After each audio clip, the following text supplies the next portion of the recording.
నా ద్రాక్ష తోట విషయం నాకు న్యాయము తీర్చవలనని మేము వేడుకొనుచున్నాను. ప్రార్థన చేసుకుందాం. మహాగణుడ, పరిశుద్ధుడ, నీ పాదాలకు లెక్కలేని స్తుతి స్తోత్రాలు.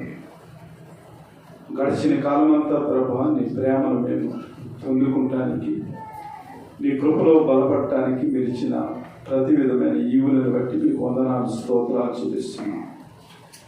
నాయన, ఈరోజు చదవబడిన వాక్యాన్ని మేము ధ్యానం చేస్తుండగా నీ ఆత్మను మా మధ్య ఉంచి నడిపించి బలపరిచి ఫలించే వారిగా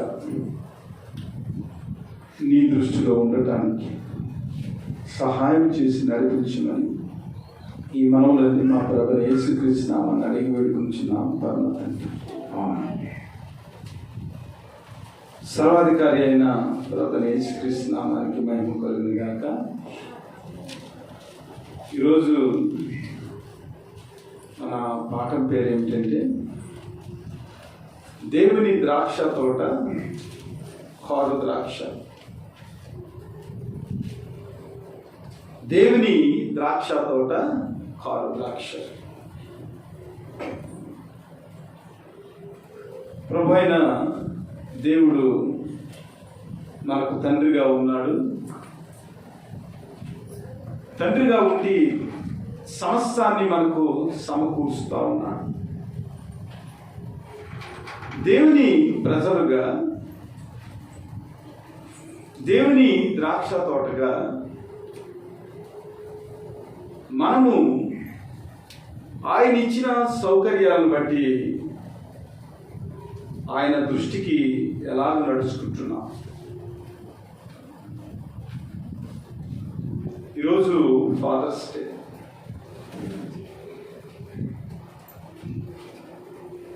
సామెతల గ్రంథం 23వ అధ్యాయం 24వ వచనంలో ఒక మాట ఉంటుంది. 23వ అధ్యాయం 24వ వచనం. నీతిమంతుని తండ్రికి అధిక సంతోషము కలుగును. జ్ఞానము గలవానిని కనినవాడు వాని వలన ఆనందము.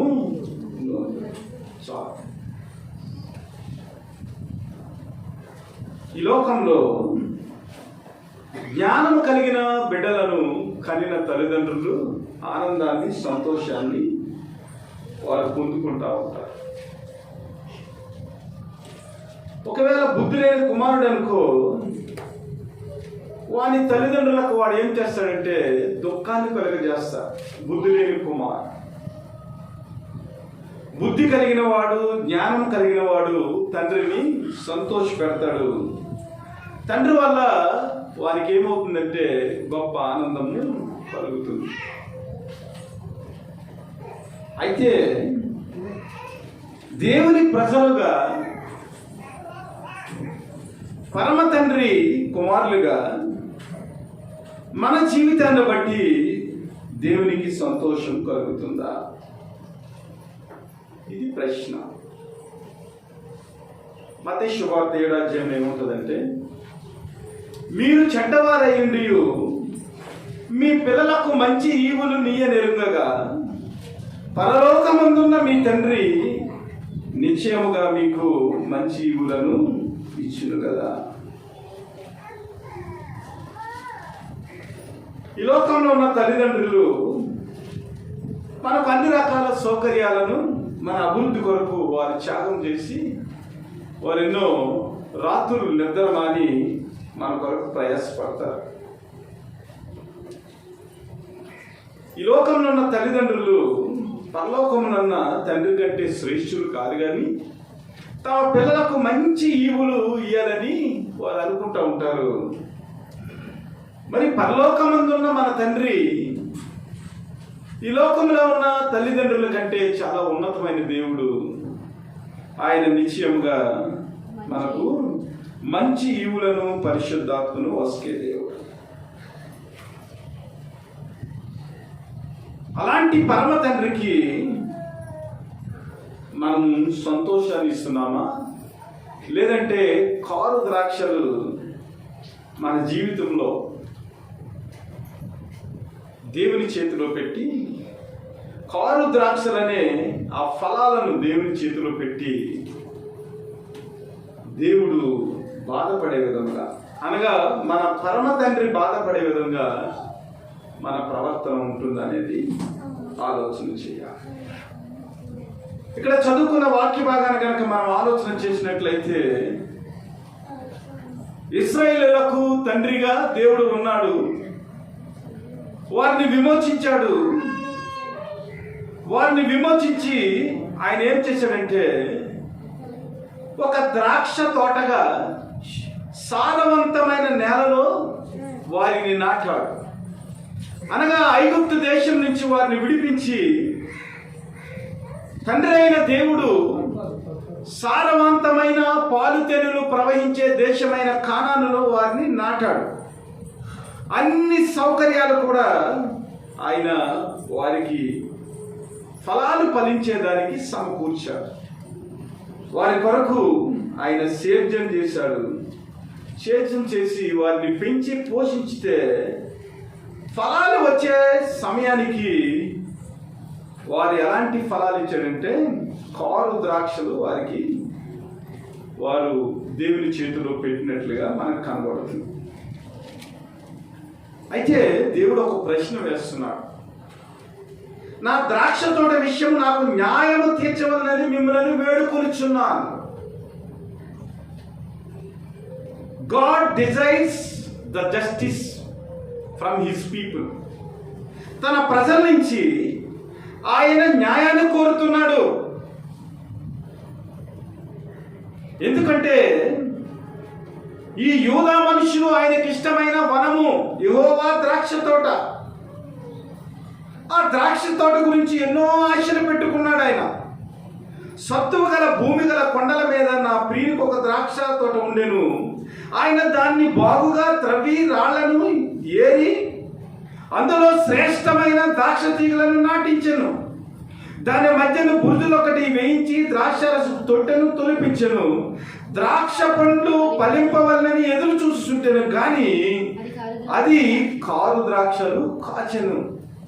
కావున ఇశ్రాయేలు నివాసులారా, యూదా వారులారా, నా ద్రాక్ష తోట విషయం నాకు న్యాయము తీర్చవలనని మిమ్మలను వేడుకొనుచున్నా.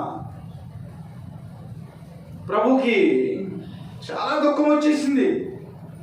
ఏంటి, ఐగుప్తు నుంచి వీళ్ళని తీసుకొచ్చాను, వీళ్ళకి కావలసిన ప్రతి విధమైన అవకాశాలు ఇచ్చాను, వారి కొరకు ఏమి చేయాలో అన్నీ చేశాను. కానీ వారి వ్యక్తిత్వాన్ని కనుక నేను పరిశీలన చేసినట్లయితే వారి వ్యక్తిత్వంలో ఏమాత్రం కూడా ఫలాలు లేవు, కారు ద్రాక్షలు. ఎవరిని అడుగుతాడు ప్రభు? కాబట్టి ద్రాక్ష తోటైన ఆయన ప్రజల్ని న్యాయం తీర్చమని అడుగుతున్నాడు. అయ్యా, మీకు అన్ని రకాలుగా నేను సకల సౌకర్యాలు కలిగించాను, మీకు ఏమి లోటు చేశానని మీరు ఇలాంటి కారు ద్రాక్షలు కాస్తున్నారు? మీరే సమాధానం చెప్పండి.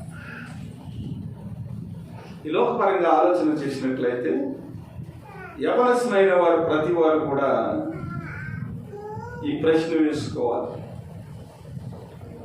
మన తల్లిదండ్రులు లేదా మన తండ్రి మన కొరకు కష్టాన్ని కోర్చి అన్ని రకాల సదుపాయాలను యవనస్తులకి తల్లిదండ్రులు ఇస్తూ ఉంటుంటే యవనస్తుల జీవితాల్లో నుంచి మంచి ద్రాక్ష పళ్ళు వస్తున్నాయా, కారు ద్రాక్షలు వస్తున్నాయా? ఒకవేళ పరమ తండ్రి మనకు అన్ని సౌకర్యాలు ఇస్తూ ఉంటే క్రైస్తవులకి, ముఖ్యంగా దేవుణ్ణి ఎరిగిన వారికి, వారి కొరకు తన రక్తాన్ని చిందించి కలువరిగిరిలో తన ప్రాణాన్ని పెట్టి వారిని విమోచించి తన శరీరంలో తన రక్తంలో మనకు పాలు దయచేస్తే, ఆయన శరీరంలో పాలిభాగస్తులమైన మనము మన ప్రవర్తన ద్వారా దేవునికి కారు ద్రాక్షలు ఇస్తున్నామా, లేదంటే మన ప్రవర్తన ద్వారా దేవుడు కోరుకునే ఆత్మ ఫలాలను ఆధ్యాత్మిక జీవితంలో మనము జీవించగలుగుతున్నామా? ప్రశ్న వేసుకోవాలి. ప్రభు వేసే ప్రశ్న ఏంటంటే, నా ద్రాక్ష తోట విషయం నాకు న్యాయము తీర్చవలనని మిమ్మును కోరుకొనుచున్నా. నిజంగా దేవుని యొక్క మనస్సును అర్థం చేసుకుని ఎంతవరకు దేవుడు మనకిచ్చిన విషయాల్లో మనము దేవునికి మంచి కుమారులుగా మంచి కుమార్తెలుగా మనం ఉంటున్నాం, దేవుని చేత విమోచించిన ప్రజలుగా ఫలించే కుటుంబాలుగా మనం ఉంటున్నామా, ఫలించే భార్యాభర్తలుగా మనం ఉంటున్నామా, ఫలించే పిల్లలుగా మనం ఉంటున్నామా, ఫలించే విశ్వాసులుగా మనం ఉంటున్నామా, అలాగే ఫలించే సంఘముగా దేవుని దృష్టిలో మనం ఉంటున్నామా, లేదంటే కారు ద్రాక్షల్లాగా ప్రభువు రుచించేటప్పుడు ఆయన రుచి చూడలేని వ్యక్తులుగా. కారు ద్రాక్ష మనం ఏం చేస్తామండి, నోట్లో పెట్టుకున్న వెంటనే ఏమవుతుంది? కారు ద్రాక్ష చేదుగా ఉంటుంది. చేదుగా ఉంటే తినేవాడు, మన వ్యవసాయకుడు, మనల్ని పోషించిన వాడు, మన నుంచి మంచి ఫలాలు పొందుకోవాలనుకున్నవాడు 1000 రూపాయలు పెట్టి మనం ఇంపోర్టెడ్ ద్రాక్ష పళ్ళు తెచ్చుకుని నోట్లో పెట్టుకున్న తర్వాత అవి కారుగా ఉన్నాయనుకోండి, 1000 రూపాయలు పెట్టి కొని తెచ్చుకున్న ఆ వ్యక్తి ఎలాగనుకుంటాడు? అసలు ఆలోచన చేయాలి.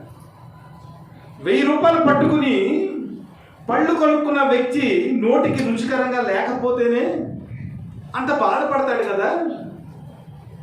మరి తన రక్తాన్ని ఇచ్చి కొనుక్కున్న యేసుక్రీస్తు దృష్టిలో మన యొక్క జీవితము చేదుగా కారు ద్రాక్షగా ఉందనుకోండి, రక్తం పెట్టి విలువ పెట్టి కొనుక్కున్న వ్యక్తికి ఎంత బాధగా ఉంటుందో ఆలోచన చేయండి. కీర్తన గ్రంథము 80వ అధ్యాయము 8 నుంచి 11 వచనం. నీవు ఐగుప్తులో నుండి తెచ్చితివి, అన్యజనులను వెళ్ళగొట్టి వారిని నాటితివి, దానికి తగిన స్థలము సిద్ధపరిచితివి, దాని వేరు లోతుగా పారి అది దేశమంతటా వ్యాపించెను, దాని నీడ కొండలను కప్పెను, దాని తీగలు దేవుని దేవదారు వృక్షములను ఆవరించెను, దాని తీగలు సముద్రం వరకు వ్యాపించెను, యూఫ్రటీస్ నది వరకు దాని రెమ్మలు వ్యాపించెను. గిటికలు మోసుకుంటున్నారండి, బాధలు పడుతున్నారు. ఇశ్రాయేలీయులు మొరపెట్టారు, ప్రభా నీవు తప్ప వేరే జీవితం మాకు లేదు ప్రభా, నీవు ఎలాగైనా మమ్మల్ని రక్షించాలి, ఈ ఐగుప్తు దాస్యం నుంచి విడిపించాలంటే ప్రభు ఏం చేశారంటే మోషే ద్వారా వారిని ఐగుప్తు దాస్యంలో నుంచి విడిపించి పాలతేనెలు ప్రవహించే దేశంలోనికి ప్రవేశపెట్టారు. ఐగుప్తు నుంచి ఒక ద్రాక్షారవల్లిని తెచ్చి తిని అన్యజనులను వెళ్ళగొట్టి దాన్ని నాటి తిని దానికి తగిన స్థలమును సిద్ధపరిచి తిని. కానానులో బలిష్టమైన వారు 6 జాతులు ఉన్నారండి. 6 జాతుల ప్రజలను నాశనం చేసి ఆయన దేవుని ప్రజలకు ఏ విధమైన ఇబ్బంది లేకుండా అక్కడ ఉన్న యోబీసీలను, అమ్మోరీలను మొత్తం కానానీలందరినీ 6 తెగలను అక్కడ ఉన్న కానాను దేశం నుంచి వారిని వెళ్ళగొట్టి వారిని నాశనం చేసి బానిసత్వంలో ఉన్న ఇశ్రాయేలీలను ఏం చేశాడంటే దానికి తగిన స్థలమందు వారిని సిద్ధపరిచి నాటాడు. ఎలాగ నాటాడంటే దాని వేరు లోతుగా పారి అది దేశమంతటా వ్యాపించెను. ఎంత గొప్ప సమృద్ధిని ఇచ్చాడంటే దాని నీడ కొండలను కప్పెను, దాని తీగలు దేవదారు వృక్షములను ఆవరించెను, దాని తీగలు సముద్రం వరకు వ్యాపించెను, యూఫ్రటీస్ నది వరకు దాని రెమ్మలు వ్యాపించెను. కొమ్మలు రెమ్మలు ఇశ్రాయేలు ప్రజల యొక్క బిడ్డలకు సూచన.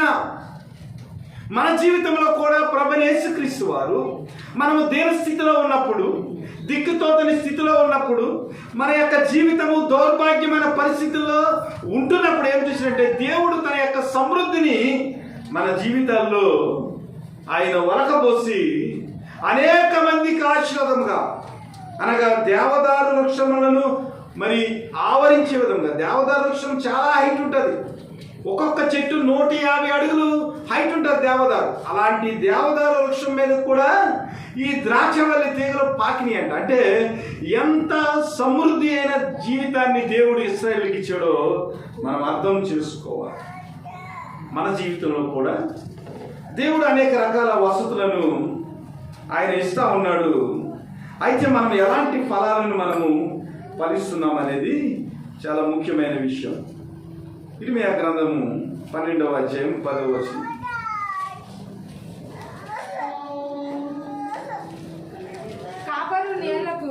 కాపరులు అనేకులు నా ద్రాక్ష తోటలను చెరిపివేసి ఉన్నారు, నా సొత్తును తొక్కివేసి ఉన్నారు, నాకిష్టమైన పొలమును పాడుగాను ఎడారిగాను చేసి ఉన్నారు. వారు దాన్ని పాడు చేయగా అది పాడై నన్ను చూసి దుఃఖించుచున్నది. దాన్ని గూర్చి చింతించేవాడు ఎవడు లేడు గనక దేశమంతయు పాడాయి. ఇశ్రాయేలులో కొంతమంది దేవునికి వ్యతిరేకమైన వ్యక్తులు ఉన్నారు. వారి వల్ల ఏమైందంటే మొత్తం ఇశ్రాయేలు జాతంతా కూడా నాశనం అయిపోయింది. దేవుని మీద తిరుగుబాటు చేసే వ్యక్తులుగా, విగ్రహారాధన చేసే వ్యక్తులుగా, దేవుని యొక్క ప్రేమను తెలుసుకోలేని వ్యక్తులుగా అనేక రకాలుగా వారి యొక్క జీవితాన్ని అక్కడున్న కొంతమంది వ్యక్తులు పాడు చేసినట్లుగా మనకు తెలుస్తుంది. మనం తెలుసుకోవాల్సింది ఏమిటంటే మనము కూడా ఇశ్రాయేలీలే కాదు కానీ మనము కూడా దేవుని యొక్క వ్యవసాయమును గృహమనై ఉన్నామని కొరింథీయులకు రాసిన పత్రిక 1 కొరింథీ 3:9 పౌలు గారు అక్కడ ఉన్న వ్యక్తుల గురించి మాట్లాడుతూ చెప్తా ఉన్నారు. సంఘాల్లో అనేక రకాల విభేదాలు వచ్చేసినవి.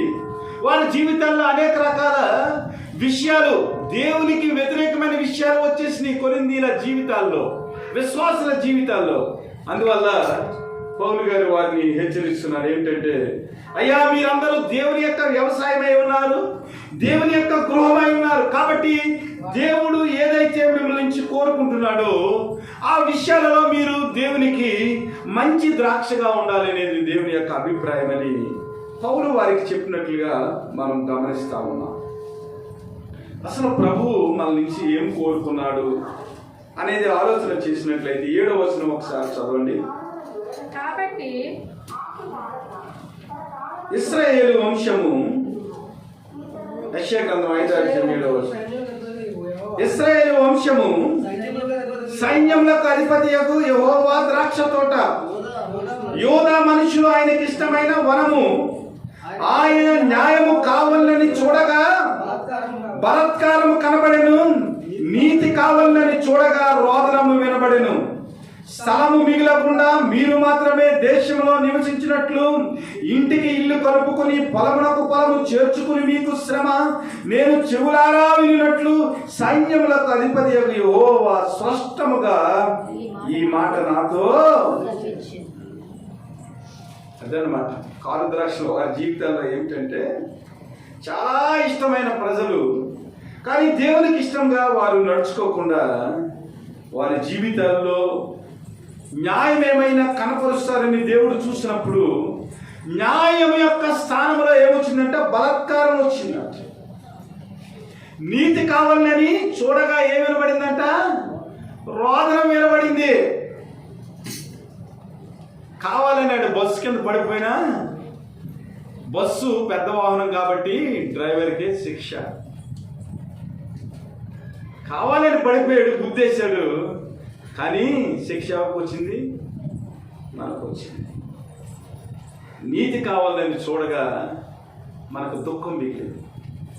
దేవుని బిడ్డలారా, ఈ లోకం అంతా కూడా అలాగే ఉంది. దేవుని దృష్టిలో చాలా కఠినమైన పరిస్థితుల్లో దేవుని వాక్యం ఎదిగిన బిడ్డలు కూడా అదే జీవితాన్ని జీవిస్తూ ఉన్నారు. మరి ఇశ్రాయేలు జీవితంలో కారు ద్రాక్షలు ఏంటో మనం ఒకసారి చూసినట్లయితే 8 నుంచి 10 కోసం మనం ఆలోచన చేసినట్లయితే 8వ వచనం నుంచి 10వ వచనం వరకు మనం ఆలోచన చేసినట్లయితే ఇక్కడ వీరి జీవితాల్లో ఆస్తి కోసము అత్యాశ పెరిగిపోయింది. ఏం పెరిగిపోయింది?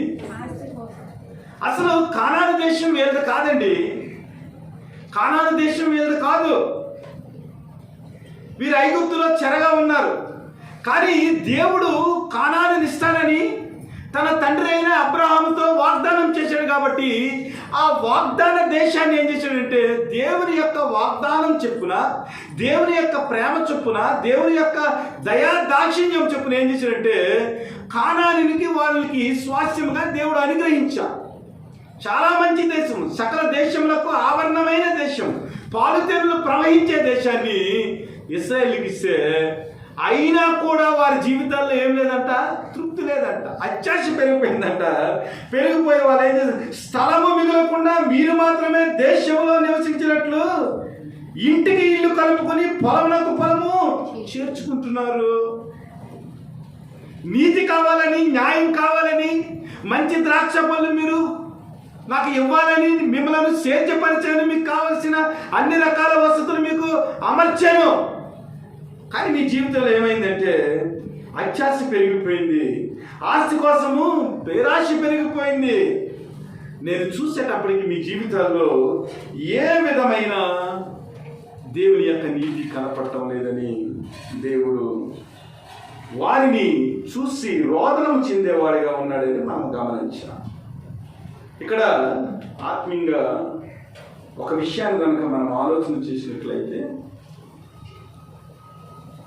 క్రైస్తవ జీవితంలో అత్యాశ అనేది ఏ విధముగానూ కూడా దేవుడు మెచ్చేది కాదు. ద్వితీయోపదేశ కాండంలో చూసినట్లయితే దేవుడు ఏం చేస్తున్నాడంటే అత్యాశను ఆయన అసహించుకుంటున్నాడు, నిషేధిస్తున్నాడు. ఇశ్రాయేలు జీవితంలో ఎంత గొప్ప అత్యాశ వచ్చిందంటే పరలోకం నుంచి మన్నా దేవుడు అసలు వండుకోకుండా వారికి టయానికి వారికి సమృద్ధిగా పరలోకం నుంచి కురిపిస్తున్నాడండి. ఈ మన్నా వారికి నచ్చలేదు. వారి ఎడారి అరణ్య ప్రయాణానికి మన్నా చాలా శ్రేష్టమైన భోజనం. కానీ వారికి అత్యాశ పెరిగిపోయి ఏమైందంటే ఐగుప్తులో ఉన్న కూరాకులను, చేపలను వారు జ్ఞాపకం చేసుకున్నారు. అత్యాశకి వెళ్ళిపోయి వారు మాంసాన్ని అడిగినప్పుడు పరలోకం నుంచి దేవుడు పూరేడు పెట్టలను రప్పించి వారు తింటూ ఉండగా నోట్లో పళ్ళ చందున వారు నవ్వులుతూ ఉండగానే వారి జీవితంలో ఏమైందంటే మరణము సంభవించింది. వారు కోరినది దేవుడు వారికి ఇచ్చాను, కానీ వారి ప్రాణములకు ఆయన క్షీణత కలుగ చేశాను. అత్యాశ, పేరాశ, దురాశ, చాలా మాటలు ఉన్నాయి. అత్యాశ, పేరాశ, దురాశ, నేత్రాశ, చాలా ఆశలు ఉన్నాయి. దేవుడు ఆశ కలిగి ఉండను అన్నాడు, అది తప్పులేదు. ఆశ గల ప్రాణమును దేవుడు తృప్తిపరిచే దేవుడు. కానీ ఆశ యొక్క స్థానములో పేరాశ, దురాశ, నేత్రాశ, అత్యాశ ఇలాంటివన్నీ కూడా దేవుని దృష్టికి నిషేధింపబడినవని మనం ఆలోచన చేయాలి. ఇశ్రాయేలు జీవితంలో దేవుడు నిషేధించిన, అసహించుకునే ఒక పాపము వారి జీవితాల్లో కనబడుతుంది. ఇక 17 నుంచి మనం 11 నుంచి 17 వచనాలు మనం చూసినట్లయితే వారి జీవితంలో ఇంకేముందంటే త్రాగుబోతుతనం, అల్లరి చిల్లరి, కేలి విలాసాలు. ఒకప్పుడు భారతదేశంలో 1947 మనకు స్వాతంత్రం వచ్చే సమయానికి ఏ విధమైన వసతులు లేవు. 30 నుంచి 40 కోట్ల జనాభా మన భారతదేశంలో ఉందండి. ఆ తర్వాత పంచవర్ష ప్రణాళికలు ప్రవేశపెట్టారు మన భారతదేశంలో. ఆ తర్వాత విప్లవం జరిగింది, సాంకేతిక విప్లవం జరిగింది, పారిశ్రామిక విప్లవం జరిగింది. మన దేశానికి బట్టల మిల్లులు వచ్చినాయి, వ్యవసాయం పెరిగింది, అన్ని పెరిగినాయి. భారతీయులందరూ కూడా ఏమయ్యారంటే సమృద్ధిలోనికి వచ్చారు. సమృద్ధిలోనికి వచ్చిన తర్వాత ఇప్పుడు పరిస్థితి ఎలా ఉందంటే రేవు పార్టీలు. అంటే ఏం పార్టీలు? రేవు పార్టీలు. అంటే బట్టలు లేకుండా అసహ్యంగా డ్యాన్స్ చేసి తిని తాగటం. సొదొమ గుమర్రాలను మించిపోయిన సమృద్ధి భారతదేశంలోకి వచ్చేసింది. హైదరాబాద్లో రేవు పార్టీలు, విజయవాడలో రేవు పార్టీలు, ఇలాగ రకరకాలుగా మనుషులు దేవుడిచ్చిన సమృద్ధిని వారు ఏం చేస్తున్నారంటే వారి యొక్క వినాశనానికి వారు ఉపయోగించుకునే పరిస్థితి. 11వ వచనంలో మనం చూసినట్లయితే, మద్యము తాగుమని వేకువనే లేచి ద్రాక్షారసము తమకు మంట పుట్టించే వరకు చాలా రాత్రి వరకు పానం చేయవారికి శ్రమ. వారు సితార, స్వరమండల, తంబూర, సన్నాయిలను వాయించుచు ద్రాక్షారసము సాగుచు విందు చేదురు గాని యెహోవా పని యోచింపరు, ఆయన హస్తకృత్యములను లక్ష్య పెట్టరు. అప్పట్లో ఈ రేవ్ పార్టీ లేవు కాబట్టి రాయలేదు, కానీ అప్పట్లో కూడా వీళ్ళు ఏం చేసేవారంటే సన్నాయి, స్వరమండల, తంబుర, సితార ఇవన్నీ పట్టుకుని ద్రాక్షారసం తాగుతూ విందులు చేసుకుంటూ వారు ఏం చేస్తారంటే కడుపులోని ప్రేగులన్నీ కూడా కుళ్ళు పోయే వరకు తాగేస్తున్నారంటండి ప్రజలు. ఎసిడిటీ, ఈ ద్రాక్షారసం యొక్క ఈ ఎసిడిటీ పెరిగిపోయి ప్రేగులు కూడా మంట వచ్చేస్తున్నాయంట. దేవుడు చాలా శక్తివంతంగా మన జీర్ణ వ్యవస్థను ఆయన తయారు చేశాడు. మనము తిని తిని తిని తిని ఎలాగ తిన్నప్పటికీ కూడా 70 సంవత్సరాల వరకు మన ప్రేగుకి చిన్న పుండు కూడా పడకుండా గట్టిగా ఆయన దాన్ని తయారు చేశాడు. ఎప్పుడైనా మీరు బోటి తిన్నారేమో చూడండి, ప్రేగులు తిన్నారేమో ఎప్పుడైనా ఒకసారి ఆలోచన చేయండి. వాటిని శుద్ధి చేసి ఎంతసేపు మనం ఆ పాన్లో పెట్టి విజిల్ చేయించినా ఆ ప్రేగులు ఇంకా కసకసమంటూనే ఉంటాయి. అంత గట్టిగా దేవుడు మన జీర్ణ వ్యవస్థను ఆయన తయారు చేసినట్ట. వీళ్ళందరూ ఏం చేస్తున్నారంటే మద్యము త్రాగుమని వేకువనే లేచి ద్రాక్షారసం తనకు మంట పుట్టించే వరకు చాలా రాత్రి వరకు పాలన చేస్తున్నారు. ఎంత దౌర్భాగ్యమైన స్థితి! అల్లరి, డ్యాన్సులు, ఇలాంటి పరిస్థితుల్లో మానవ సమాజము మట్టు పట్టుకుపోయిన స్థితి, దేవుని నుంచి దూరముగా ఉండే స్థితి, తమ సుఖాల కొరకు, తమ భోగాల కొరకు ఇంకా చూసినట్లయితే వారు గర్వముతో దేవుణ్ణి మర్చిపోతున్నారట. కీడు మేలనియు మేలు కీడని చెప్పుకుని చీకటి వెలుగనియు వెలుగు చీకటని ఎంచుకున్న వారికి శ్రమ, చేదు తీపనియు తీపి చేదనియు ఎంచుకున్న వారికి శ్రమ. అంటే వారి జీవితాల్లో ఏ మాత్రము కూడా వివేచన లేని పరిస్థితులు, ఏది మంచి ఏది చెడ్డు, దేవుడు మనకి ఏమి చెప్పాడు, ధర్మశాస్త్రం ప్రకారం మనం ఎలాగ నడుచుకోవాలి, మన జీవితాన్ని ఎలాగ కట్టుకోవాలి అనేది మరిచిపోయి వారు ఏం చేస్తున్నారంటే చీకటికి వెలుగుకి, మంచికి చెడ్డకి, కీడుకి మేలుకి ఏమాత్రం కూడా వ్యత్యాసము తెలియని వ్యక్తులుగా వారి జీవితాల్లో వారు ప్రవర్తిస్తున్నారు. ఆలోచన చేయండి. నేను ఒకవేళ మీరు డబ్బులు ఇవ్వకపోతే నాకు సరెక్కెత్తది, నేనేం చేస్తాను నాకే తెలియదు అంటాడు. వాడికి కావలసిన డబ్బులు ఇవ్వకపోతే వాడు తప్పు చేసినప్పటికీ కూడా మనం అక్కడికి వెళ్ళి రాజీ పడకుండా వాడికి డబ్బులు ఇవ్వకపోతేనంట వాడు ఏం చేస్తాడో వాడికే తెలియదంటే సెర్రెక్కిపోతుందండి వాడికి. మనల్ని ఆ సమయంలో డబ్బులు ఇవ్వకపోతే బయట 20 మంది ఉన్నారు, చాలా దారుణం జరిగి ఉండేది అన్నమాట. ఏది మంచో, ఏది చెడో, ఏది వెలుగో, ఏది చీకటో తెలియని పరిస్థితుల్లో ప్రజలు జీవిస్తూ ఉన్నారు. ఇంకా మనం చూసినట్లయితే 23వ వచనము, వారు లంచము పుచ్చుకుని దుష్టుడు నీతిమంతుడని తీర్పు తీర్చుదురు, నీతిమంతుల నీతిని దుర్నీతిగా కనబడజేయుదురు, సైన్యములకు అధిపతియగు యెహోవా యొక్క ధర్మశాస్త్రమును నిర్లక్ష్య పెట్టుదురు, ఇశ్రాయేలు యొక్క పరిశుద్ధ దేవుని వాక్కును తృణీకరించెదరు. దుష్టుని ఏం చేస్తారంట, లంచం పుచ్చుకుని నీతిమంతుడిగా తీర్పు తీరుస్తారంట. ఎంత ఘోరమండి! ఆ రౌడీ గారితో సిఐ మాట్లాడుతున్నాడు, ఆ రౌడీ గారితో ఎస్ఐ మాట్లాడుతున్నాడు పోలీస్ స్టేషన్లో. మన ఇంకా చూసుకోడు ఎవడు లేడు. దుష్టుడు నీతిమంతుడైన వారు ఏం చేస్తున్నారంట, తీర్పు తీరుస్తున్నారంట. నీతిమంతుల నీతిని దుర్నీతిగా కనపడజేదురు. నీకేనా విట్నెస్ ఉన్నది? అనేక రకాల విట్నెస్లు నేను రికార్డ్ చేస్తాను. అసలు నువ్వే మా వాడిని పొడిచావని 100 సాక్ష్యాలు పుట్టిస్తాను. నువ్వు 10,000 కనుక ఇవ్వకపోతే వాడు మమ్మల్ని బెదిరిస్తా ఉన్నా. నీతివంతుల నీతిని ఎలా చేస్తారట వారు? దుర్నీతిగా కనబరజేయుదురు. అంటే దే విల్ రికార్డ్. మన నీతిని ఏం చేస్తారు? దుర్నీతి కింద రికార్డ్ చేసి వారు వైరల్ చేస్తారు. యెహోవా యొక్క ధర్మశాస్త్రమును నిర్లక్ష్య పెట్టుదురు, యెహోవా యొక్క పరిశుద్ధ దేవుని వాక్కును తృణీకరించారు. దేవుని బిడ్డలారా, మోసం ఈ లోకంలో మోసాలు 3 రకాలుగా ఉంటాయండి. ఒక మోసం ఏమిటంటే తన్ను తాను వాడు మోసం చేసుకుంటా ఉంటాడు. వాడు తప్పు చేస్తున్నాడని వాడికి తెలుసు, వాడు పాపం చేస్తున్నాడని వాడికి తెలుసు, మనం పాపం చేస్తున్నామని మనకు తెలుసు. అయినప్పటికీ మళ్ళీ మనం ఏం చేస్తామంటే మోసం చేసుకుంటా ఉంటాం. రెండో రకం మోసం ఏంటంటే ఇతరులు మోసం చేయటం.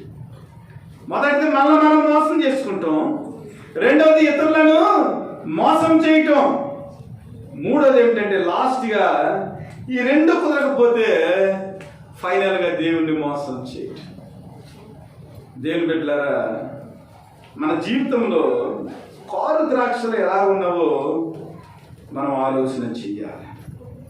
కారు ద్రాక్షలు మన జీవితంలో ఎలాగ వస్తున్నాయో మనం ఆలోచన చేసి మన హృదయంలో ఉన్న భ్రష్టత్వాన్ని, మన హృదయంలో ఉన్న హృదయ కాఠిన్యాన్ని, మంచిని చెడుకు తేడా లేని వివేచన లేని ఆ హృదయాన్ని మనం ఏం చేయాలంటే దేవుని యొక్క వాక్య వెలుగులో మనము సరి చేసుకునే వారిగా, దేవునికి ఇష్టమైన వనముగా, ఆయన ప్రేమించే ద్రాక్ష తోటగా మన జీవితాలు కట్టుకోవాలనేది దేవుని యొక్క ప్రేమగా మనకు కనబడుతుంది. అసలు మన జీవితంలో నిజంగా కారు ద్రాక్షలు కాయటానికి కారణం ఏమిటి? ఒక స్టోరీ, బైబిల్లో ఒక మంచి స్టోరీ ఉంది. 1 సమూయేలు గ్రంథము కొత్త నిబంధనలో కూడా ఉంది. టైం ఎక్కువ అవుతుంది కాబట్టి ఒక స్టోరీయే మనం టచ్ చేద్దాం. సమూయేలు మొదటి గ్రంథము 25వ అధ్యాయం. సమూయేలు మొదటి గ్రంథం 25వ అధ్యాయంలో మొదటి నుంచి చదవండి. సమూయేలు మృతి నొందగా ఇశ్రాయేలులందరూ కూడుకొని ఆయన చనిపోయినని ప్రలాపించుచు రామాలోనున్న అతని ఇంటి నివాసంలో అతని సమాధి చేసిన తర్వాత దావీదు లేచి పారాను అరణ్యమునకు పోయాడు. కర్మేలు నేను మయోను నందు ఆస్తి గలవాడు అక్కడ కాపురం ఉండెను. అతడు బహు భాగ్యవంతుడు. అతనికి 3000 గొర్రెలను 1000 మేకలను ఉండెను. అతడు కర్మేలులో తన గొర్రెల బొచ్చు కత్తిరించుటకై పోయి ఉండెను. అతని పేరు నాబాలు, అతని భార్య పేరు అబీగయి. ఈ స్త్రీ సుబుద్ధి గలదై రూపసి అయి ఉండెను. అయితే చర్యలను బట్టి చూడగా నాబాలు మోటువాడును దుర్మార్గుడై ఉండెను. అతడు కాలేబు సంతతివాడు. ఆలోచించి ఇక్కడ నాబాల్ అనే ఒక వ్యక్తి ఉన్నాడు. ఈ వ్యక్తి కాలేబు సంతానానికి చెందినవాడు. కాలేబు అనగా ఏమిటి? కాలేబు అనగా కుక్క. కాలేబు అనగా ఏంటి? కుక్క అనగా విశ్వాసానికి అది సాదృశ్యం. కానానులోకి 2 వ్యక్తులు వెళ్ళారు. ఒక ఆయన యెహోషువ, మరొకైన కాలేబు. వీళ్ళిద్దరూ కూడా దేవుని యందు విశ్వాసం కలిగి దేవుని యొక్క ప్రేమలో సమస్తాన్ని వారు జయించిన వారిగా, క్రీస్తు యొక్క ప్రేమను పొందుకున్న వారిగా వారి జీవితాలు ఉన్నాయి. ఆ యొక్క సంతానానికి చెందిన వాడు ఎవడు? నాబాలు. ఈ నాబాలు ఎలాంటి వాడంటే మోటువాడట, కానీ చాలా ఆస్తిపడు. ఇతను కర్మేలు పర్వతంలో ఉన్నాడు, మాయోనను ప్రాంతంలో నివసిస్తా ఉన్నాడు. చాలా గొర్రెలు ఉన్నాయి, 3000 గొర్రెలు ఉన్నాయి. ఈ గొర్రెలకి ఇతను ఏం చేస్తున్నాడంటే గొర్రె ఆ బొచ్చు కత్తిరించే సమయం అంటే ఒక పంట అనమాట. నిజంగా ఆ గొర్రె బొచ్చు నుంచి వచ్చే ఆస్తి చాలా సమృద్ధి అయిన ఆస్తి, చాలా ఖరీదైనది. మనం మామూలుగా స్వెటర్లు వాడుతూ ఉంటాం, కానీ నిజంగా గొర్రె బొచ్చుతో తయారు చేయబడిన ఆ స్వెటర్ కొనాలంటే మన వల్ల అయ్యే పని కాదు. అది మనకు రాకుండానే ఎక్స్పోర్ట్ అయిపోతాయి. ఒక్కొక్క స్వెటర్లో ఇంచుమించు లక్షల్లో వేలలో ఉంటుంది, చాలా ఖరీదు. గొర్రె బొచ్చుతో ఇశ్రాయేలు ప్రాంతంలో లేదంటే కర్మేలు ప్రాంతంలో నివసించే గొర్రెల బొచ్చు యొక్క ఆ విలువ చాలా ఖరీదైంది. ఆ స్వెటర్ను మనము ఏమాత్రం కూడా కొనలేని పరిస్థితి. అలాంటి గొప్ప ధనవంతుడు నాబాలు. అయితే సమూయేలు మృతి చెందిన తర్వాత దావీదు మరి పారాను అరణ్యంలోనికి చెదిరిపోయాడు. తన జీవిత పరిస్థితులను బట్టి చెదరగొట్టబడ్డాడని అనుకోవచ్చు మనం. అయితే ఆ పర్వతం మీద ఈ నాబాలు యొక్క గొర్రెలు మేపుతా ఉన్నాడు. ఆ గొర్రెల కాపరులందరూ కూడా ఆ గొర్రెలను చక్కగా చూసుకుంటా ఉన్నారు. ఆ అరణ్య ప్రదేశంలో అనేక రకాల సింహాలు, అనేక రకాల విష జంతువులు ఈ గొర్రెలను తినేసే ఆ ప్రదేశంలో ఇక్కడున్న దావీదు యొక్క సైన్యం కూడా జీవిస్తూ ఉన్నారు. అయితే వారి గొర్రెలు సురక్షితంగా ఉండేదానికి, వారి యొక్క గొర్రెల్లో ఏ విధమైన ఆస్తి నష్టం జరగకుండా ఉండేదానికి ఈ దావీదు వీళ్ళందరూ ఏం చేశారంటే వారికి ఒక ప్రాకారంగా ఉండి వారి గొర్రెలను సంరక్షిస్తూ ఉన్నారు. దావీదు అడవిలో ఉన్నాడు, ఏ విధమైన వసతులు లేవు. అప్పుడు ఏం చేశారంటే తన పనివారిని పిలిచి, ఇదిగో ఇప్పటి వరకు మనం గొర్రెలను కాసాము, వారికి అనేక రకాలుగా మనము క్షేమాన్ని కలిగజేసాము, కాబట్టి మనకి తినటానికి ఉండటానికి కొద్దిపాటి వెసరపాటి కొరకు ఆ భాగ్యవంతుడైన నాబాలు దగ్గరికి వెళ్ళి మీరేం చేస్తారంటే మనము జీవించేదానికి కొంత ఏదైనా ఇస్తాడేమో అడగండి అన్న. ఈ యొక్క దావీదు సైన్యం అంతా కూడా నాబాలు దగ్గరికి వెళ్ళారు. నాబాలు దగ్గరికి వెళ్ళి, ఇదిగో మీరు ఇక్కడ ఉన్నప్పుడు మా వల్ల ఏ విధమైన నష్టం లేదు, ఏమి కూడా మీరు పోగొట్టుకోలేదు, కాబట్టి మాకు సహాయం చేయమని, ఇదిగో ఇది గొర్రె బొచ్చు కత్తిరించే వేళ కదా, మీకు శుభదినము, ఆస్తి వచ్చే రోజు, దీన్ని అమ్ముకున్నట్లయితే మీ జీవితంలో ఇంకా ఆస్తిపరులు అవుతారు, కాబట్టి మీ దాసులమైన మాకు ఏదో కొంత సహాయం చేయమని నాబాలుని దావీదు యొక్క సేవకులు వెళ్ళి అడిగారు. అడిగినప్పుడు దావీదు ఏమన్నాడంటే 10వ వచనం, నాబాలు దావీదు ఎవడు, యెషై కుమారుడు ఎవడు, తమ యజమానులను విడిచి పారిపోయిన దాసులు ఇప్పుడు అనేకులు ఉన్నారు. నేను సంపాదించిన అన్నపానములను, నా గొర్రెల బొచ్చు కత్తిరించి వాని కొరకు నేను వధించిన పశుమాంసమును తీసి నేను బొద్దుగా ఎరగని వానికి ఇచ్చునని దావీదు దాసులతో చెప్పగా. చూడండి, మన జీవితంలో కృతజ్ఞత లేని విషయం మనం జ్ఞాపకం చేసుకోవాలి. ఏమంటున్నారంటే దావీదు రాజండి, కానీ దావీదు వెళ్ళగొట్టబడి అరణ్యానికి వచ్చాడు, అయినప్పటికీ కూడా నాబాలుకి సహాయం చేశాడు.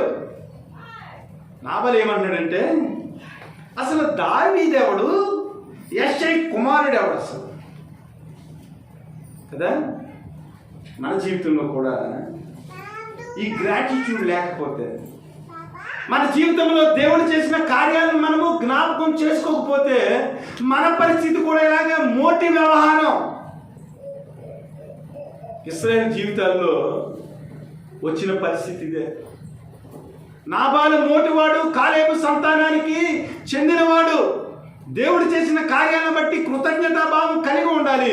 కానీ రాజైన దావీదు యొక్క పరిస్థితిని చూసి ఏమన్నాడంటే సహాయం చేయపోగా, దావీదు ఎవడు, యెషై కుమారుడు ఎవడు, పాడిపోయి వచ్చాడు వాడు, నేను వధించిన పశుమాంసంలో తీసి అనామకుడికైన దావీదుకి నేను అసలు ఎవడో పొమ్మన్నాడు. వెంటనే దావీదు కోపం వచ్చేసింది, యుద్ధం ప్రకటించాడు. కానీ దోసలు వెళ్ళి వెంటనే అబీగయీలుకి చెప్పారు. అబీగయీలుతో ఏం చెప్తున్నారంటే 16వ వచనం చదవండి, 15 నుంచి చదవండి. అయితే మేము ఆ మనుషులు మాకెంతో ఉపకారం చేసి ఉన్నారు, మేము పొలంలో వారి మధ్యను సంచరించుతున్న సేపు అపాయము గాని నష్టము గాని మాకు సంభవింపనే లేదు. మేము గొర్రెలను కాయిస్తున్నంత సేపు వారు రాత్రి పగళ్ళు మా చుట్టూ ప్రాకారముగా ఉండిరి. అయితే మా యజమానునికి అతని ఇంటి వారందరికీ వారు కీడు చేయ నిశ్చయించున్నారు కనుక ఇప్పుడు నీవు చేయవలసిన దాన్ని బహు జాగ్రత్తగా ఆలోచించుము. మన యజమానుడు బహు పనికి మారిన వాడు, ఎవనిని తనతో మాట్లాడనీయడు. అక్కడ ఇశ్రాయేలు పరిస్థితి ఎలా ఉందో ఇక్కడ నాబాలు యొక్క పరిస్థితి కూడా అలాగే ఉంది. అసలు దావీదు ఏం చేశాడనేది నాబాలు యొక్క సేవకులు వచ్చి తన భార్య అయిన అబీగయీలుకి చెప్తున్నారు.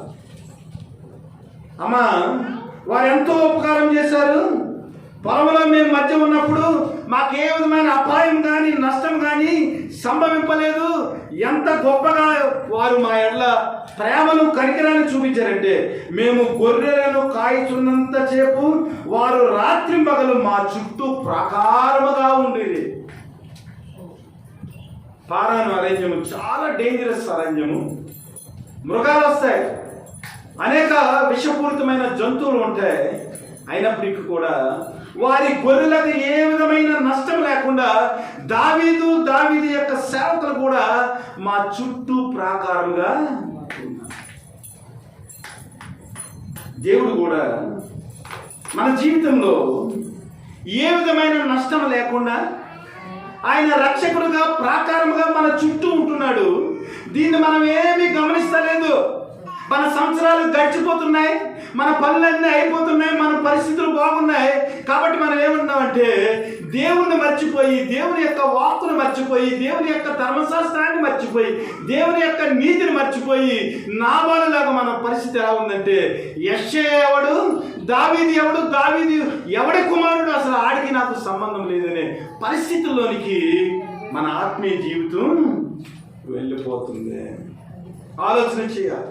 అబీగైలు వెంటనే బయలుదేరి దావీదుకి సంబంధించిన అన్ని కూడా ఏం చేసిందంటే అన్ని మూట కట్టుకుని గాడిద మీద గబగబా వెళ్ళి మరి దావీదుని అక్కడ వాదార్చి దావీదుకి నమస్కారం చేసి దావీదు యొక్క కోపాన్ని అణిచేసిందంటే దావీదుకి కావాల్సిన ప్రతి దాన్ని కూడా అమిచినట్లుగా అబీగైలు గురించి మనం చూస్తూ ఉంటాం. అబీగైలుని చూసి దావీదు ఒక మాట అన్నాడు, నేను పగ తీర్చుకోకుండాను ఈ దినమున ప్రాణము తీయకుండాను నన్ను ఆపనందుకై నీవు ఆశీర్వాదము నొందును దాను గనక నీవు చూపిన బుద్ధి విషయమై నీకు ఆశీర్వాదము కలుగును. 33వ వచనం, ఇది అండర్లైన్ చేసుకోండి. నన్ను ఆపినందుకై నీవు ఆశీర్వాదము నొందుదువు గాక నీవు చూపిన బుద్ధి విషయమై నీకు ఆశీర్వాదము కలుగును గాక. ఇది మనకు కావలసిన పాయింట్.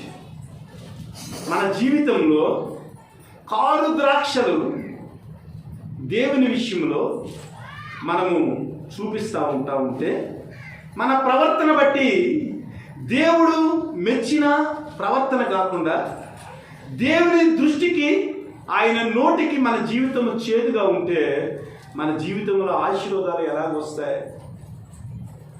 అబీగైలుతో దావీదు అంటున్నాడు, నీవు చూపిన బుద్ధి విషయమై నీకు ఆశీర్వాదం కలుగునుగా. మన జీవితంలో మన ప్రవర్తన ఎలా ఉంటుందో మనం ఆలోచన చేయాలి. ఇక్కడ విషయం ఏమిటంటే అన్ని వసతులు ఉండి కూడా దేవుని కొరకు ఫలించలేని స్థితి. నాబాలు జీవితాన్ని కనుక మనం ఆలోచన చేసినట్లయితే నాబాలు జీవితంలో సమృద్ధి ఉంది, నాబాలు జీవితంలో ఆశ ఉంది, నాబాలు జీవితంలో సంరక్షణ ఉంది, నాబాలు జీవితంలో సంతోషం ఉంది. అన్ని పరిస్థితులు అనుకూలించినప్పటికీ కూడా దావీదుకు సహాయం చేయలేని ఒక మోటివాడిగా నాబాలు జీవితం.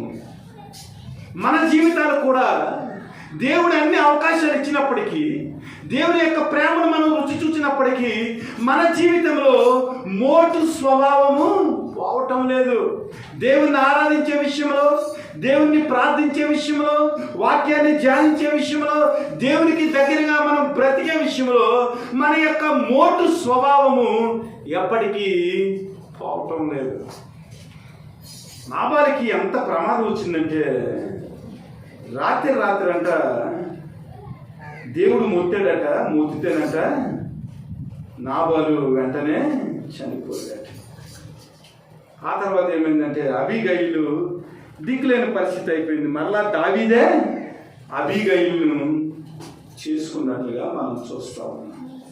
అంటే మన జీవితంలో దేవుని ఎడల కృతజ్ఞత లేకుండా మనం ప్రవర్తిస్తే మన జీవితాలు ఎలా ఉంటాయనేది మనం ఆలోచన చేయాలి. మన స్వభావంలో కారు ద్రాక్షలు ఫలించేవారిగా మనం ఉంటే మన జీవితంలో ఎంత నష్టాన్ని మనము మూట కట్టుకుంటాం అనేది ఆలోచన చేయాలి. మత్తయి సువార్తలో కూడా ఇదే విషయం 21వ అధ్యాయంలో దేవుడు ద్రాక్ష తోట చేశాడంట, అన్ని చేసిన తర్వాత ఫలం వచ్చే సమయానికి తన యొక్క దాసులను పంపించాడంట. బాబు ఫలాలు వచ్చాయి కదా ఇవ్వండి అంటే, నువ్వెవడవు, నీ యజమాని ఎవడు, పోవు అని దేవుడికి ఇవ్వాల్సిన భాగాన్ని ఇవ్వకుండా వారు దాచిపెట్టేశారంట. ఆ తర్వాత ప్రవక్తను పంపించాడంట. ప్రవక్తను పంపిస్తే ప్రవక్తల విషయంలో కూడా కొట్టి వారిని తరిమేశారంట. ఆ తర్వాత తన ప్రియ కుమారుడైన యేసుక్రీస్తుని పంపించినట్లుగా మనం ఆధ్యాత్మికంగా చూస్తే ఆ కాంటెక్స్ట్లో మనకు అర్థమవుతుంది.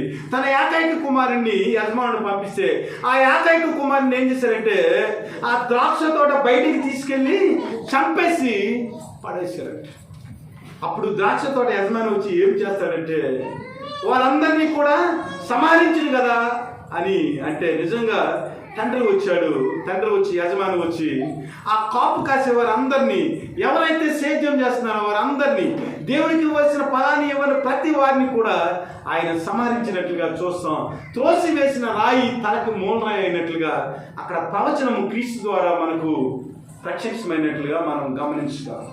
కాబట్టి మన జీవితంలో ఎలాంటి పరిస్థితుల్లో మనం జీవిస్తున్నాం అనేది మనం ఆలోచన చేసి దేవుని యొక్క వనములో లేదా దేవుని యొక్క వ్యవసాయముగా, దేవుని యొక్క గృహముగా మనము ఫలించేవారిగా ఉండాలనేది ప్రభు యొక్క ఆలోచన.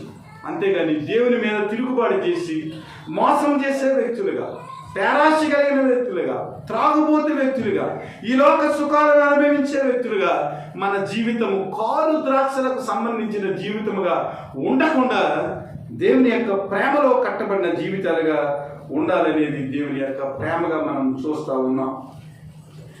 యోహాను రాసిన పత్రిక 15వ అధ్యాయము మొదటి నుంచి మనం చూసినట్లయితే నిజమైన ద్రాక్షవల్లి గురించి దేవుడు ఇక్కడ మాట్లాడుతూ ఉన్నాడు. ఆ ద్రాక్షవల్లిలో మనము అంటుకట్టబడినట్లయితే ఆ ద్రాక్షవల్లి నుంచి వచ్చే అమోఘమైన ఫలాలు మన జీవితంలో మనం పొందుకుని దేవుని యొక్క ప్రేమకు మనము వారసులుగా ఉండగలమనేది దేవుని యొక్క వాక్యంలో మనం చూస్తూ ఉన్నాం. 8వ వచనం చూడండి. మీరు బహుగా ఫలించుట వలన నా తండ్రి మహిమపరచబడును, ఇందువలన మీరు నా శిష్యులగుదురు. తండ్రి నన్ను ఎలాగూ ప్రేమించునో నేనును మిమ్మల్ని అలాగూ ప్రేమించి తిని నా ప్రేమ యందు నిలిచి ఉండుడి.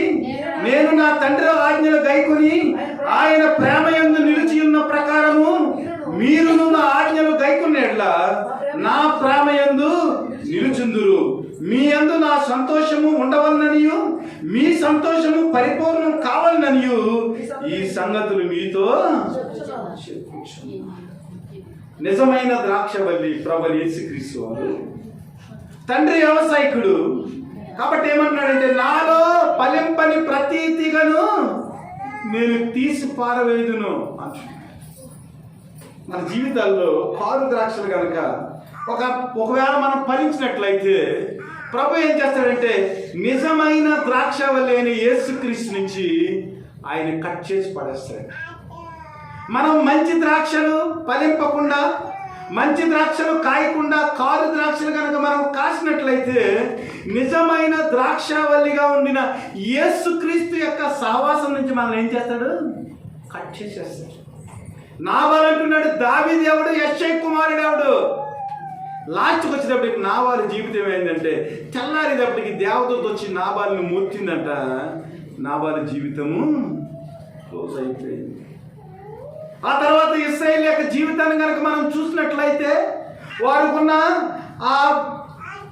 ఈ లోకపు పరమైన సుఖాలను బట్టి, ఈ లోకపరమైన ఆశలను బట్టి, పేరాశను బట్టి వారి జీవితం ఏమైందంటే బబులోని చెరలోనికి 70 సంవత్సరాలు వెళ్ళిపోయింది. ఇక్కడ ఏమంటాడంటే ఫలించని ప్రతి తీగను నా నుంచి తీసి పారవేస్తాను, ఆ తర్వాత అగ్నిలో అవి కాలిపోతాయి. నాకు వేరుగా ఉండి మీరేమీ చేయలేరు. నా యందు ఎవడు నిలిచి ఉంటాడో వాడు బహుగా ఫలిస్తాడు. బహుగా ఫలించడం వల్ల మీరు నా శిష్యులుగా పిలువబడతారు. దేవుని యొక్క ప్రేమను మీరు మీ జీవితాల్లో పొందుకుంటారు. కాబట్టి మన జీవితం ఎలా ఉంది? ప్రభు ఇచ్చిన అవకాశాలను మనం ఉపయోగించుకుని కూడా మనము దేవునికి మన జీవితాన్ని ఆయన దృష్టిలో ఎలాగ జీవించగలుగుతున్నాం అనేది ఈరోజు ముఖ్యమైన ప్రశ్న. దేవుడు వేసిన ప్రశ్న ఏంటంటే, ఎందుకు మీరు పాడైపోయారు మీరే చెప్పండి, ఎందుకు భరించలేకపోతున్నారో మీరు ఆలోచన చేసుకోండి. నేను మీకు అవకాశాలు ఇవ్వలేదా? మీకు మంచి వసతులు కల్పించలేదా? అన్న సమయానికి మీరు ఫలించేదానికి నీరు పెట్టలేదా? ఒకవేళ నీరు అయిపోతుందని నేను బురుజులు కూడా కట్టించాను కదా. ఏ విధమైన అసౌకర్యము కలగకూడదని మీకు అంత సమృద్ధిని నేను ఇచ్చాను కదా. అయినప్పటికీ కూడా మీరు ఎందుకు కారు ద్రాక్షలు మీరు ఫలిస్తూ ఉన్నారు? ఎందుకు నా నీతిని మీరు చూపించలేకపోతున్నారు? ఆలోచన చేయమని ప్రభు ఏం చేస్తున్నాడంటే ఒక ప్రశ్న వేస్తున్నాడు. దేవుని బిడ్డలారా, చాలా విషయాలు ఉన్నవి, కానీ ప్రభు కోరుకునేది ఒకే ఒకటి. ఓషియా గ్రంథము 14:1-2 ఒకసారి చదవండి. మన జీవితాల్లో మార్పు రావాలని, ఆయన తట్టు తిరగాలని, ఆయన యొక్క వాక్కులందు మనం నిలిచి ఉండాలని, ఆయన ప్రేమలో వర్ధిల్లాలని దేవుని యొక్క సంకల్పము. 14:1-2 ఇశ్రాయేలు నీ పాపము చేత నీవు కూలితివి గనుక నీ దేవుడని యెహోవా తట్టు తిరుగుము, మాటలు సిద్ధపరచుకుని యెహోవా యొద్దకు తిరుగుడి.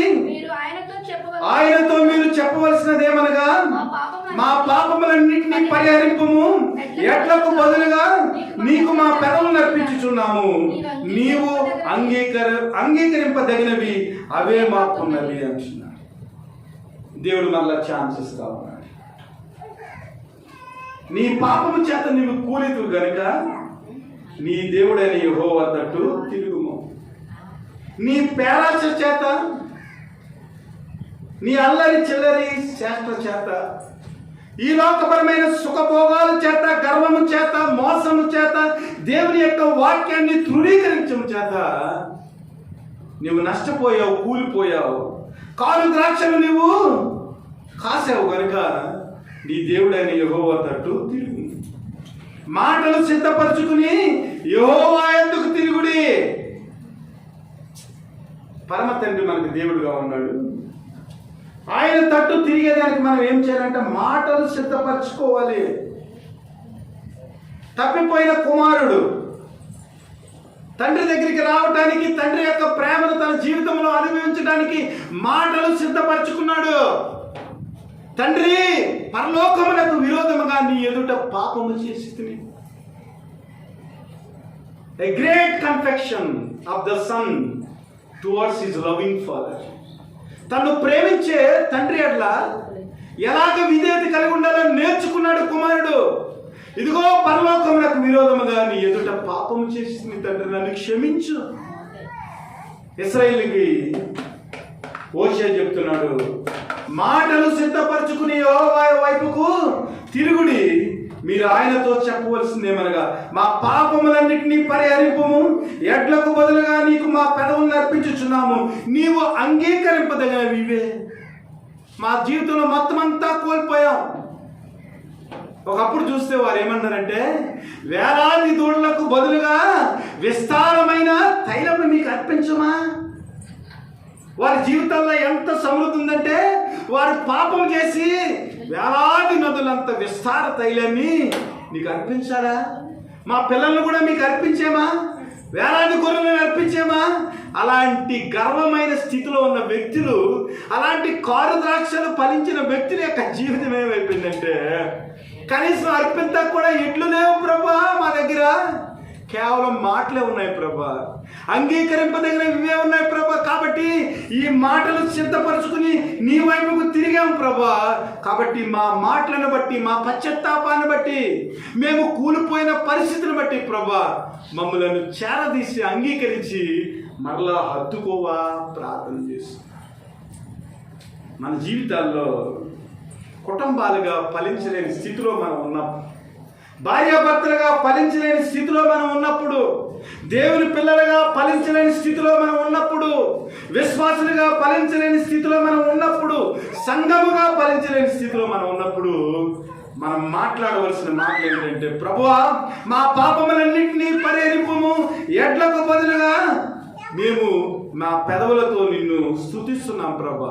ఇవే అంగీకరింపదగిన ప్రభా. ఇంతకు మించి మా దగ్గర ఏమీ లేవు ప్రభా. ఎందుకంటే మా జీవితము ఎలాగ కూలిపోయిందంటే ప్రభా, పందుల దగ్గర పొట్టి తినే స్థితిలోకి మేము వెళ్ళిపోయాం ప్రభా. బుద్ధి వచ్చింది ప్రభా.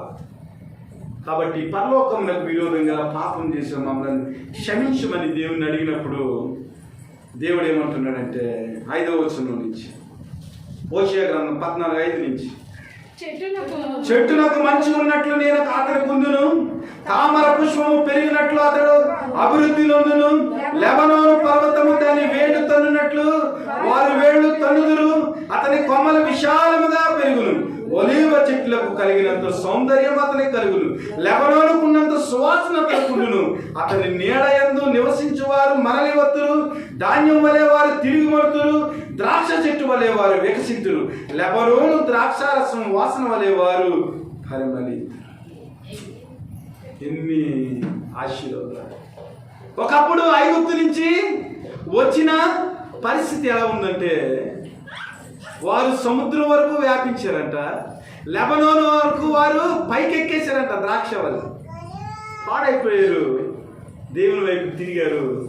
మరలా అంతకంటే కూడా 100 ఆశీర్వాదం దేవుడు వారికి ఇస్తా ఉన్నాడు. చెట్టునకు మంచు ఉన్నట్లు, తామర పుష్పం పెరిగినట్లు. నిజంగా వీటిని వర్ణింతే ఎంత గొప్పగా ఉంటుందండి. తామర పుష్పం ఎక్కడ ఉంటుందండి? నీటిలో ఉంటుంది, బురదలో ఉంటుంది. కానీ దానికి నీరు అందకుండా ఉండే ప్రదేశంలో, అది ఏమాత్రం ఉండకుండా కేవలం సమృద్ధి గల నీరు ఉన్న ప్రదేశంలో తామర పుష్పము ఉంటుంది. అనగా లోటు అనేది దానికి ఉండదు. కాబట్టి ప్రభు ఏమంటాడంటే, ఒలీవ చెట్టుకు కలిగినంత సౌందర్యము వారికి నేను కలగచేతును, లెబనోనుకున్నంత సువాసన, దాని కొమ్మలకున్నంత విశాలత.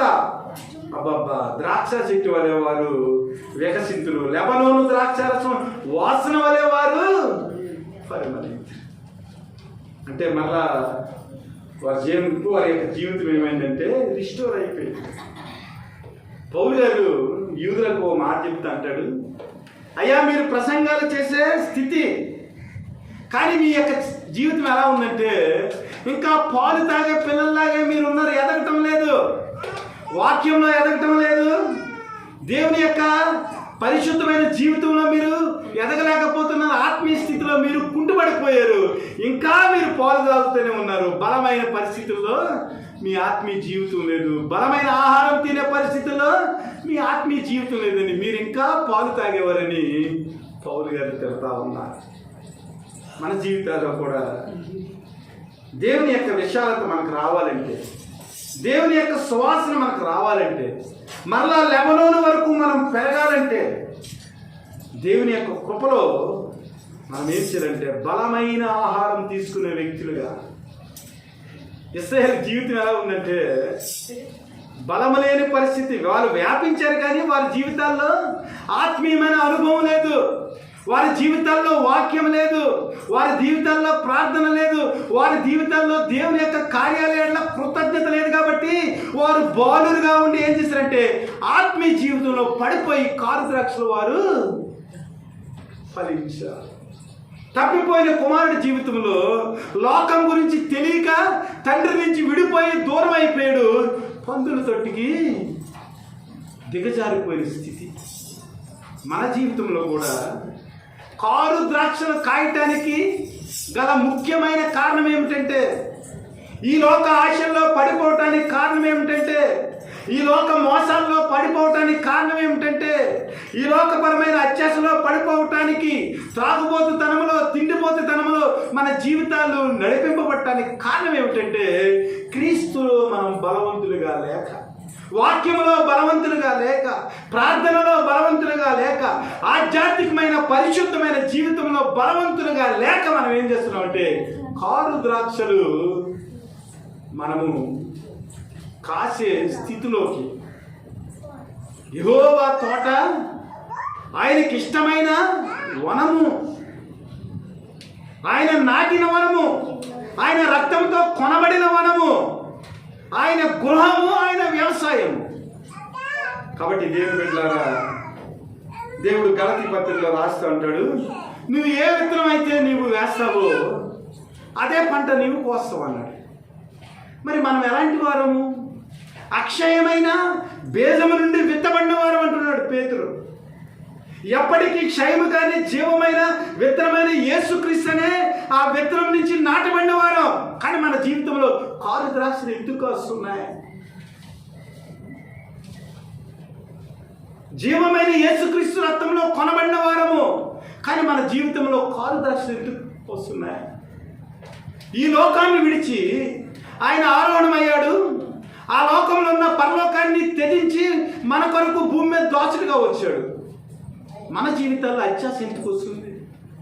ఆయన పరలోకాన్ని విడిచి ఈ లోకానికి వచ్చాడు. సమస్తాన్ని విడిచిపెట్టి ఆయన దరిద్రుడిగా ఈ లోకంలో జీవిస్తే ఆయన నుంచి వచ్చిన వ్యక్తులుగా, ఆయన విశ్వసించిన వ్యక్తులుగా మన జీవితాల్లో పేరాస ఎందుకు వస్తుంది? ఆయన నోటని ఏ కపటము లేదన్నాడు పేతురు. మరి మన నోటని ఎందుకు కపటం వస్తుంది? మన హృదయంలో ఎందుకు భ్రష్టత్వం వస్తుంది? యేసు ప్రభువుని చూస్తున్నాడు, ఇదిగో నాలో ఏదైనా లోపం ఉంటే మీరు ఒక్కసారి లేచి చెప్పండి. నాలో ఏదైనా దోషం ఉందామో మీరు నిరూపించండి అన్నాడు ప్రభువు యేసుక్రీస్తు. అలాంటి అక్షయ బీజం నుంచి నాటబడిన మనము ఎందుకు కారు ద్రాక్షలు మనం ఫలిస్తూ ఉన్నాం? ఇరిమియా గ్రంథం 3వ అధ్యాయంలో ఈ మాటలు ఉంటాయి. ఇదిగో మిమ్మల్ని నిక్కమైన ద్రాక్షవల్లిగా నేను నాటి తిని, సారవంతమైన భూమిలో మిమ్మల్ని నాటి తిని నిక్కమైన ద్రాక్షరసముగా నాటబడిన మీరు కారు ద్రాక్షలు ఎందుకు ఫలిస్తున్నారు? ఇదిగో నా ద్రాక్ష తోట గురించి మీరే న్యాయం తీర్చండి అంటున్నాడు. కాబట్టి దేవుని బిడ్డలారా, హోషేయ గ్రంథం 14వ అధ్యాయం అయిపోయింది, 9వ వచనం. జ్ఞానులు ఈ సంగతులు వివేచింతురు, బుద్ధిమంతులు వాటిని గ్రహింతురు. ఏలనగా యెహోవా మార్గములు చక్కనివి, నీతిమంతులు దాన్ని అనుసరించి నడుచుకుందురు. కానీ తిరుగుబాటు చేయవారు దానికి అది అడ్డము కనుక వారు తొట్టిల్లుదురు. ఫైనలైజేషన్. జ్ఞానులు ఎవరైతే ఉన్నారో వారు ఈ సంగతులు వివేచిస్తారట, బుద్ధిమంతులు వారిని గ్రహిస్తారట. ఎలాంటి యెహోవా మార్గములు చక్కనివి, నీతిమంతులు దాన్ని అనుసరించి నడుచుకుందరు. కానీ తిరుగుబాటు చేయవారు దారికి అది అడ్డము కనుక వారు త్రొట్టిల్లుదురు. త్రోసి వేసిన రాయి తలకి మూలరాయి అట. ఆ మూలరాయికి ఎవడన్నా అడ్డంగా వెళ్తే ఆ రాయి తగిలి వాడు ఏం చేస్తాడంట? త్రొట్టిల్లుతాడంట. కాబట్టి మన జీవితంలో మన పరిస్థితి ఎలా ఉంటుంది ఆలోచన చేయాలి. నాటిన యజమాని తప్ప, కారు ద్రాక్షలు కాసిన ద్రాక్ష తోటది తప్ప. దేవుడు జవాబు చెప్పగలడు, కానీ ఏం చేస్తున్నాడంటే ప్రశ్న మనకే వదిలేశాడు. నా ద్రాక్ష తోట విషయమై మీరే నాకు న్యాయము చేయండి అంటున్నాడు. కాబట్టి మీ మనస్సాక్షిని, నా మనస్సాక్షిని నేనే ప్రశ్నించుకోవాలి. నేను ఎలాంటి ఫలాలు ఫలిస్తున్నాను? ఆత్మ ఫలాలు ఫలిస్తున్నానా? దేవుడు కోరుకునే ఫలాలు ఫలిస్తున్నానా? లేదా కారు ద్రాక్షలు నేను ఫలిస్తున్నాను? ఎందుకంటే ఒకనొక రోజున దేవుని యొక్క తీర్పు వస్తుంది. ఆయన న్యాయపీఠం ఎదుట మనల్ని నిలబెడతాడు. అప్పుడు ప్రశ్న వేస్తాడు, నేను మీకు అన్ని సౌకర్యాలు ఇచ్చాను, మీరు కారు ద్రాక్షలు కాశారు, ఇదిగో న్యాయపీఠం ఎదుట మీరు నిలిచి ఉన్నారు, ఎందుకు కారు ద్రాక్షలు కాశారో మీరే చెప్పండి అంటే అప్పుడు మన సమాధానం మనము చెప్పవలసి ఉంటుంది. సమాధానము చెప్పే స్థితిలోనికి దేవుడు మనల్ని ఆశీర్వదించి నడిపించి ఆయన యొక్క కృపలో మంచి ద్రాక్షలు ఫలించేవారిగా ఉండేదానికి సహాయం చేసి మనల్ని సేద్యం చేయనుగాక. ఆమేన్. దేవుని కృప మీ అందరికీ సదా తోడై ఉండి ఆయన మార్గంలో నడిపించునుగాక. ఆమేన్.